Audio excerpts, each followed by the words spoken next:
Shalom, family. I just wanted to come in and I wanted to touch on some more men to give some encouragement, right? Because we all need to be encouraged that we're not alone in these circumstances. We're not alone in these trials and these tribulations.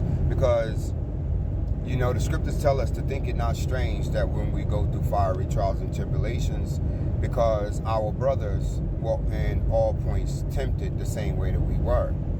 And in order to get that understanding, we would have to look throughout the scriptures and see some of the things that has happened with our brothers, right? So let's look at Abraham, right? Our forefather Abraham. Our forefather Abraham lied 2 times to save his hide, right? Now, lying is a sin. Isaac, same thing. Lied to save his skin. Jacob deceived, no matter if it was prophetically given for him to do so, he still deceived. Who else? We have his children, right? The 12 patriarchs. These 12 patriarchs, they all had jealousy against their brothers, against their brother, right? Joseph. Then they lied to their father. So you see this thing.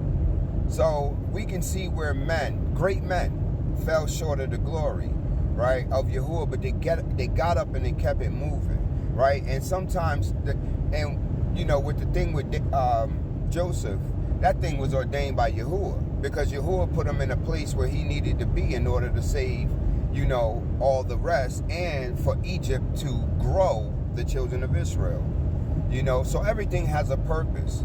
And I think I was speaking about it yesterday, where I was talking about sometimes your trials and your tribulations are not a bad thing. It is to grow you, right? You're going through that tribulation. Yes, you're going through it because it is to make you grow. So I want you to be inspired by this thing, because even all the way up to David, we can see where King David went ahead and slept with another man's wife, and then after he took that wife, he tried to cover up his sin, and then put this man on the front line to have him killed, right? That was the intent of his heart. Did he kill that man himself directly? No, not really. But he still was guilty of him putting that man to death, right? Out of, you know, conspiracy. So we do have men that were great, that ended up being great men, but they still fell short of the glory of Yahuwah. So in your downfalls, just remember, if Yahuwah can bring them men up, he can bring you up. And then you also have to remember your testimony. What is your testimony? Where did Yahuwah bring you from? What did he do for you from the positions that you were in? You know, and this is something to keep you pushing, thriving, and striving in the midst of your trial and your tribulation. All right? Much ahava and shalom.